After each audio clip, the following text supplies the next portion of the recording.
Hi, welcome to Intro to Business, Virtual Open House 2020-2021.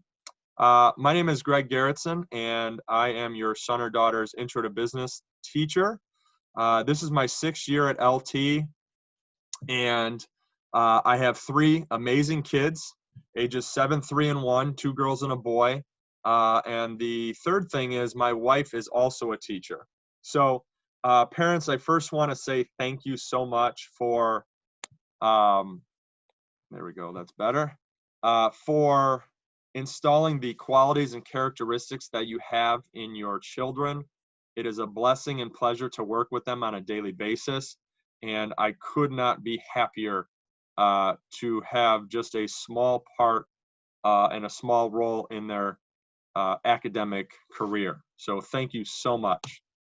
Before we go ahead and get into the nuts and bolts of this class, I do want to let you know that we have a Twitter account.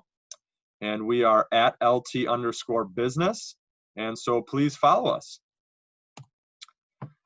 So Intro to Business has 6 units that we cover.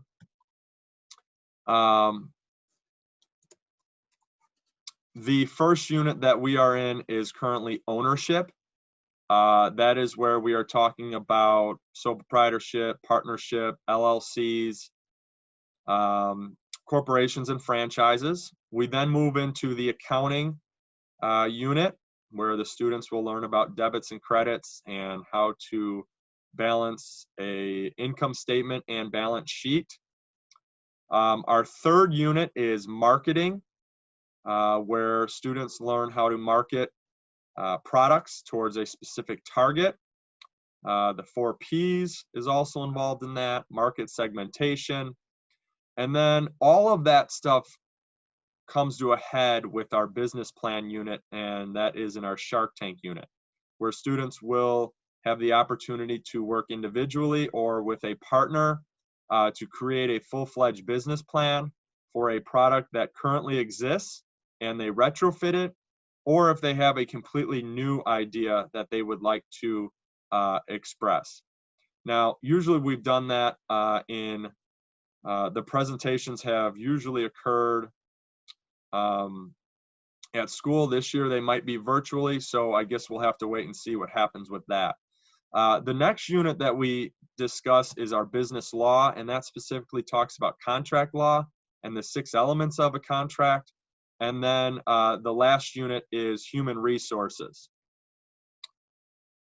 So let's look at our grading practices. In Infinite Campus, you will notice that there are formative assignments versus summative assignments.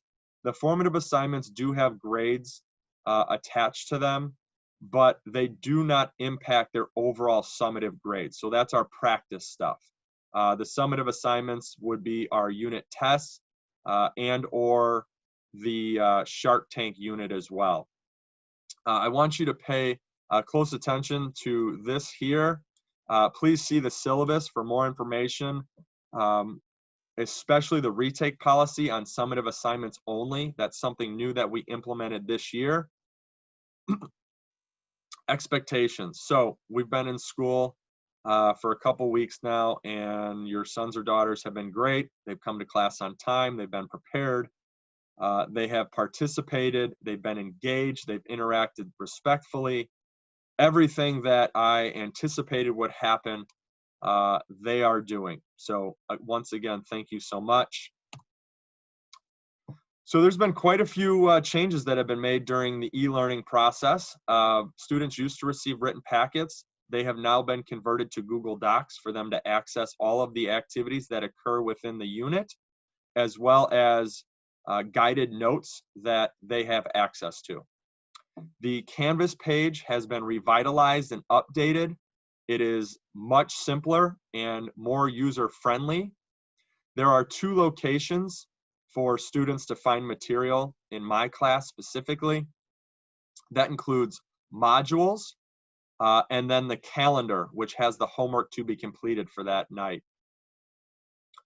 New resources that we have learned and implemented: Pear Deck, Kahoot, Edpuzzle, and Camtasia.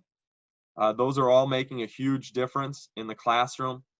And then most importantly, is our engagement piece. We're doing that in numerous ways in my class, and it is through breakout rooms, allowing students to discuss and build relationships with other students, discussion panels on the Canvas page, projects and presentations where they are working collaboratively with others. We have a poll component where I will post a question and the students get to poll without anyone knowing what their answer may be. We use the chat feature a lot in Zoom as well for me to post a discussion question or just to see how the students are doing on a daily basis. And then we do a lot of building relationship activities where we get to know one another better. And I think that has really helped our culture in this class.